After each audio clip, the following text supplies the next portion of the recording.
Hujan di jam setengah 10 malam menambah kesempurnaan hari Kamis ini. Seharian berkutat dengan pekerjaan kantor, menyedot nyaris semua energi yang aku punya. Hanya tersisa sedikit tenaga yang bisa dikerahkan untuk perjalanan pulang. Aku Siska, karyawati sebuah perusahaan yang berkantor di Jakarta Barat. Sudah nyaris 2 tahun bekerja di tempat ini. Perusahaan yang lingkungan kerjanya aku suka. Cukup nyaman untuk bekerja mencari nafkah. Rumahku di daerah Rempoa, Jakarta Selatan. Bersama ibu dan adik, aku tinggal di rumah yang sebenarnya terlalu besar bagi kami. Ayah sudah tiada sejak aku masih kecil. Kakak satu-satunya tinggal di luar kota bersama suami dan anaknya. Sebenarnya jarak rumah ke kantor tidak terlalu jauh. Hanya sekitar 16 km kalau dilihat melalui Google Maps. Tapi ini Jakarta. Yang harusnya dekat malah bisa memakan waktu lebih lama karena banyak faktor. Aku pengguna transportasi umum. Busway dan angkot menjadi tumpuan perjalanan setiap hari. Sama juga dengan malam ini. Aku harus naik busway menuju Lebak Bulus. Dari Lebak Bulus, nanti akan lanjut menggunakan angkot menuju Rempoa. Sudah nyaris jam 10. Aku masih di lobi gedung menunggu hujan deras berhenti. Atau seenggaknya mereda. Dasar aku, di waktu yang sepertinya mulai masuk musim penghujan ini malah gak bawa payung. Mbak Siska, pakai payung ini saja. Gak apa-apa, tapi besok bawa lagi ya, katanya sambil tertawa. Pak Andi security tiba-tiba sudah berdiri di sampingku, menawarkan payungnya dengan senyum yang sumringah. Enggak pak, makasih. Bentar lagi juga berhenti hujannya, jawabku sambil tertawa juga. Bukannya menolak rejeki, tapi payung yang Pak Andi tawarkan adalah payung hitam berukuran sangat besar, dengan gagang kayu melengkung yang besar juga. Aku berpikir, besok bawanya pasti akan repot.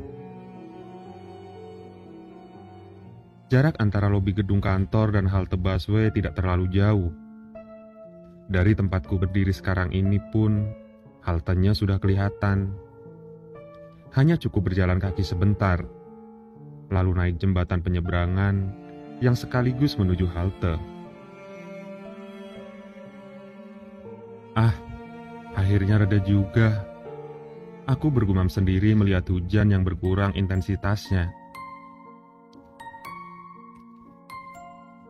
Pak Andi, aku pulang ya. Aku pamit ke Pak Andi yang sedari tadi sudah setia menemani. Lalu setengah berlari, aku menuju gerbang gedung. Lanjut menuju jembatan penyeberangan. Untunglah, jembatan penyeberangan memiliki atap. Aku jadi tidak kehujanan. Gerimis ternyata hanya sebentar. Seketika berubah lagi menjadi hujan deras. Aku yang sudah berdiri di depan loket bisa bersyukur karena sudah berada di tempat aman dari hujan. Mas, masih ada kan ya bisnya? Sudah jam 10 lewat. Aku memastikan lagi mengenai keberadaan bis dengan bertanya kepada mas petugas. Karena di aplikasi ponsel tidak terlihat ada bis yang mendekat. Masih ada mbak, silahkan ditunggu saja, jawab mas petugas. Lega mendengarnya. Duduk manis di kursi, aku menunggu kedatangan bis, sambil sesekali melihat ke jalan tempat kemunculannya. Jam 10:30 lebih sedikit, hati mulai gundah gulana, karena bis yang ditunggu belum juga muncul. Sementara hujan masih saja deras turunnya.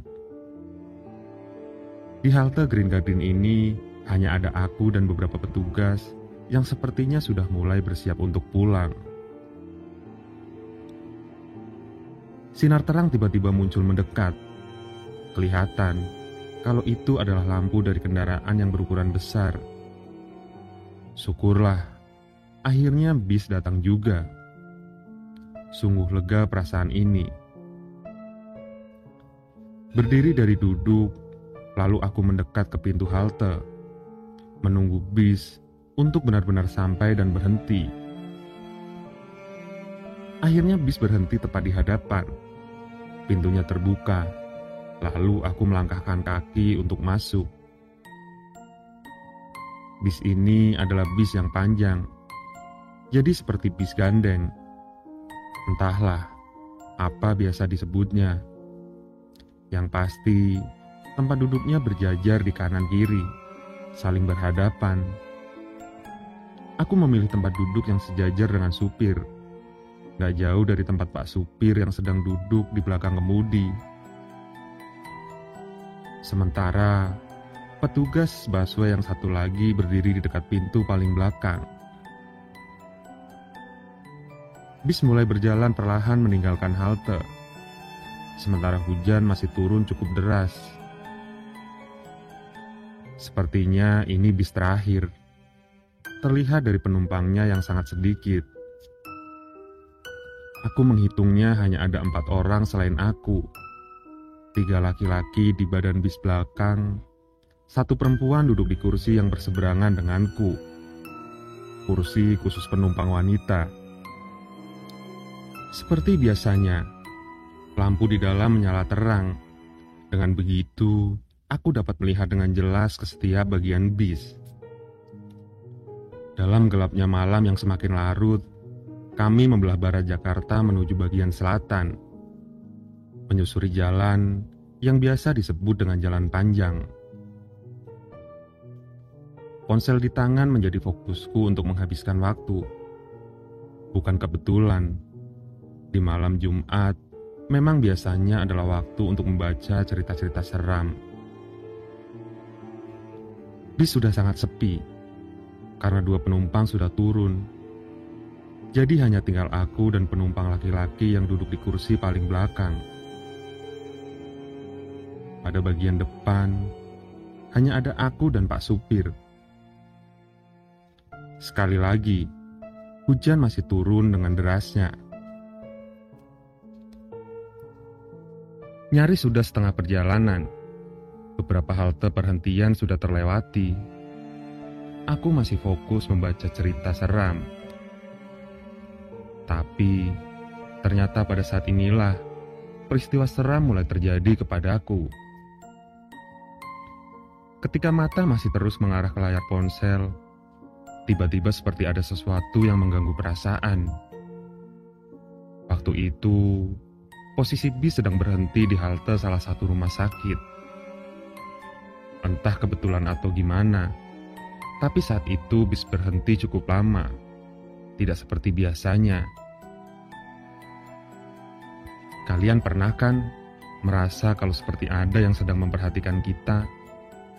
Walaupun tidak atau belum melihat langsung ke siapapun yang mungkin memang sedang memperhatikan. Tapi perasaan mengatakan demikian. Pernah kan?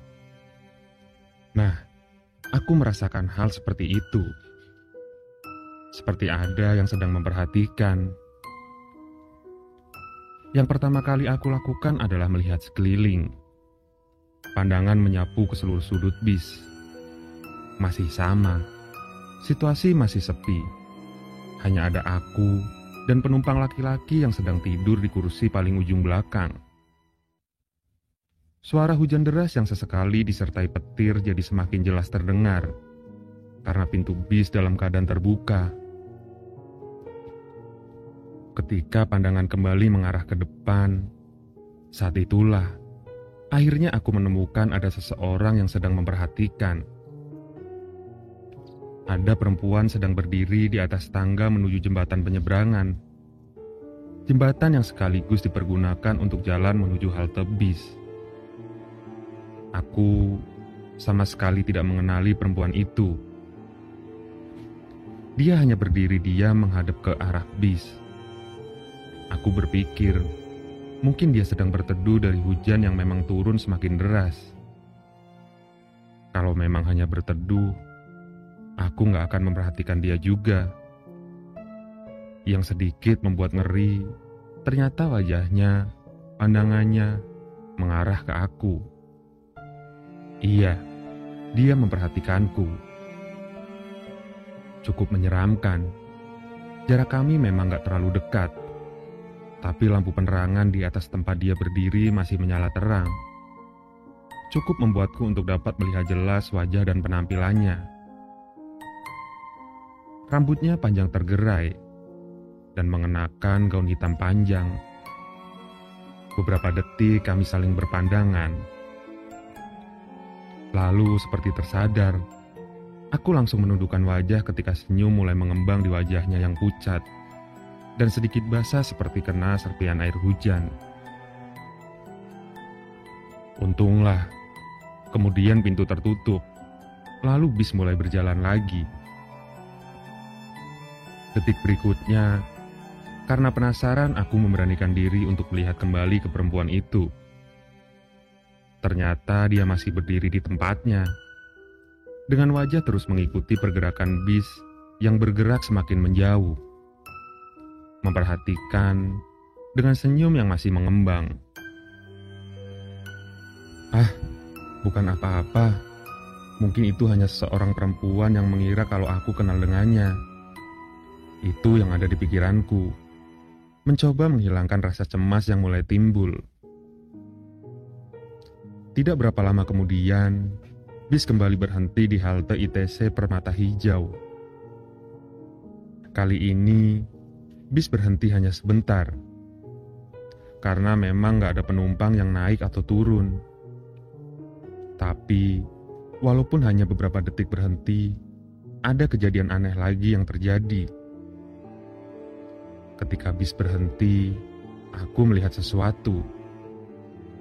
Tidak persis di hadapan, tapi pintu bis yang berada di depan tempatku sekarang duduk, ada kaca. Dari kaca itu aku dapat melihat keluar. Aku melihat perempuan itu lagi. Perempuan yang tadi berdiri di tangga halte. Penampilannya sama persis. Kali ini penerangan tidak sebagus ketika pertama kali melihat dia. Dalam remang, aku yakin kalau itu adalah orang yang sama.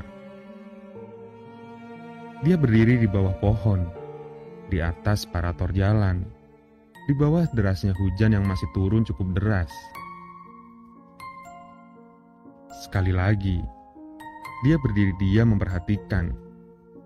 Sekilas, aku dapat melihat senyum di wajahnya. Hanya beberapa detik, kemudian bis kembali berjalan. Kecemasan semakin membuncah. Rasa takut mulai timbul. Tapi tetap saja, aku memaksa otak untuk mengusir pikiran seram di kepala. Di halte-halte berikutnya masih belum ada juga penumpang yang naik. Padahal aku berharap semoga ada penambahan penumpang untuk mengurangi keheningan bis yang semakin lama sepertinya semakin mencekam. Ah, semoga ini hanya pikiranku saja, gumamku dalam hati. Mall Gandaria City masih kelihatan ramai. Sepertinya karena bertepatan dengan jam pulang para karyawannya. Tidak lama setelah mall, bis mulai masuk underpass. Terowongan bawah yang agak panjang. Di tengah-tengah terowongan tiba-tiba lampu di dalam bis mati total, entah kenapa. Seketika itu pula keadaan menjadi gelap. Tapi hanya beberapa detik. Setelahnya lampu kembali menyala. Ketika lampu kembali menyala, aku kembali terkejut ketakutan. Dari sudut mata sebelah kiri, aku seperti melihat ada penumpang baru. sedang duduk di ujung belakang. Refleks, aku langsung melihat ke belakang. Astaga, ternyata perempuan bergaun hitam itu sedang duduk di kursi belakang, berdekatan dengan penumpang laki-laki yang sedang tertidur pulas. Dia duduk diam. Kali ini wajahnya menghadap ke depan, ke jalan raya, tidak sedang memperhatikanku. Aku ketakutan, karena sangat yakin kalau sebelum insiden lampu mati tadi, tidak ada satupun penumpang yang naik. Jantung berdegup kencang, ketakutan, tapi masih mampu bergeser posisi duduk untuk lebih dekat lagi ke Pak Supir. Aku tidak berani melihat lagi ke belakang. Kuarahkan pandangan terus ke depan, ke jalan raya yang masih saja terguyur hujan. Selepas halte Mall Pondok Indah, bis semakin mendekat ke terminal Lebak Bulus. Aku masih belum berani melihat ke belakang. Sialnya, sepertinya belum ada satupun penumpang yang naik. Setiap halte yang kami lalui selalu dalam keadaan kosong. Memasuki perumahan Pondok Indah, suasananya gelap, karena lampu nggak sebanyak ketika kami melewati mall. Apalagi kalau sudah mendekat ke bundaranya, sungguh gelap. Ketika keadaan di luar gelap itulah, walaupun gak secara langsung, tapi aku dapat melihat isi bis dari pantulan kaca depan, sampai ke bagian paling belakang. Saat melihat pantulan dari kaca itu, aku mulai menangis pelan, ketakutan, merinding sekujur badan. Dari pantulan kaca aku melihat kalau perempuan itu ternyata masih ada di dalam bis. Tapi sudah berpindah tempat. Dia duduk jadi lebih mendekat ke tempatku, persis di samping pintu keluar. Jarak kami hanya beberapa meter, dipisahkan oleh beberapa kursi dan pintu. Sekelebatan, aku melihat dia tetap duduk diam menghadap lurus ke depan. Perjalanan dari Pondok Indah ke terminal Lebak Bulus yang tidak terlalu jauh terasa jadi sangat panjang. Akhirnya, bis berhenti di Lebak Bulus. Aku belum berani melihat ke belakang. Nekat, aku menggedor sekat pembatas yang memisahkan penumpang dengan kabin supir. "Pak, aku boleh keluar dari pintu itu saja?" Sambil menangis, aku meminta izin Pak Supir untuk turun melalui pintunya. Syukurlah, beliau mengizinkan. Aku langsung masuk ke kabin supir. "Ada apa, Mbak?" tanya Pak Supir. "Saya takut, Pak. Ada penumpang seram," jawabku pendek sambil gemetar. Lalu aku keluar dan berjalan meninggalkan bis. Setelah sedikit sudah menjauh, aku memberanikan diri untuk melihat ke belakang ke arah bis. Perempuan itu masih ada. Dia sudah berdiri di depan pintu, memperhatikanku sambil tersenyum.